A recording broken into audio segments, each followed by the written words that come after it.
Checking in real quick, just a few things here. I saw the Dan Snyder, um, the letter that he wrote to the owners, and I also saw, if you notice, the response letter that he wrote in regards to the comments with Colts owner Indianapolis and Irsay in regards that he's basically if he wanted to bring a vote up, he think that there needs to be a change in Washington as far as ownership, and he spoke to a small contingent of reporters at the NFL meetings. Um, so that's significant because you have an owner that's actually who have came out and basically disregard what as far as Dan Snyder's so-called dirt that he might have on other owners. You know, Irsay has his own issues. He was arrested for um, drunk driving. He had some pills, and so he has a lot of issues. So I think he doesn't really care if there's any dirt put on him or what Dan can dig up on him. Of course, the Snyder's Dan Snyder has denied all these reports about him hiring private investigators or instructing any of his lawyer team to go out and get investigators. But that doesn't mean that he can't actually have other individuals, minions that he have on payroll that can go out there and do their own investigation and report it back to Dan Snyder. So you have to be very careful with the verbiage that in that letter. Pay close attention to the verbiage that he had in that letter, as far as the letter that he and his family or the team put out and sent to the other owners of the NFL.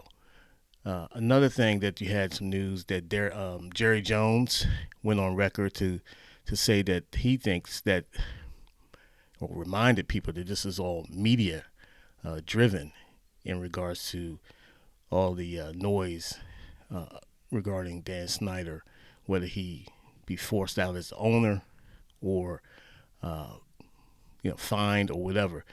It all contingent on this Mary Jo White report investigation, which is going on now. When they asked the commissioner, uh, he said that we can't go into speculating and stuff like that.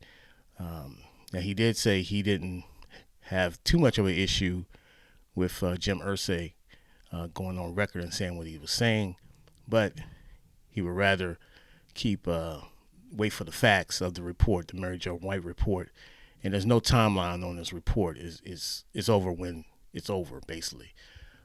Another issue you had Jerry Jones and Robert Kraft going after each other's neck in regards to a resolution to give Roger Goodell a pay raise or an extended contract or whatever.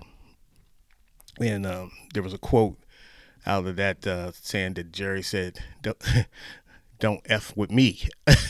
So they love saying these expletives. I mean these little you know test their gangster type things, but that was reported, and so it's a waiting game now.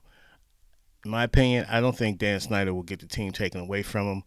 I believe, if anything, worst case scenario, he will be removed as a principal owner, and maybe his wife and family will take over that role as principal owner. But it's getting wild, man. But these are billionaire games, and these guys have egos, and the bottom line, I think, with the whole thing with Dan Snyder is that they want him to secure a stadium deal, and that's the bottom line. And as you can see, the new owner in Tennessee was able to get a stadium deal in Tennessee. So that's what they like, man. They like money. They like, they like for the taxpayers to pay for these stadiums, and they like these shiny new stadiums to generate revenue to the league. And they feel that the Washington market uh, has all the potential in the world, and they know the potential that it has. But being you have an owner who's not popular in the region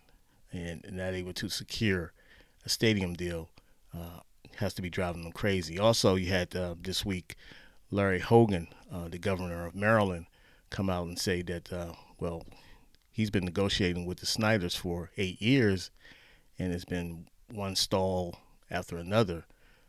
But they're willing to negotiate, and but he can't force the other side to negotiate with him. But so there you have it. Just a quick bill today. Hope everyone have a blessed day, and we'll see you soon. Take care.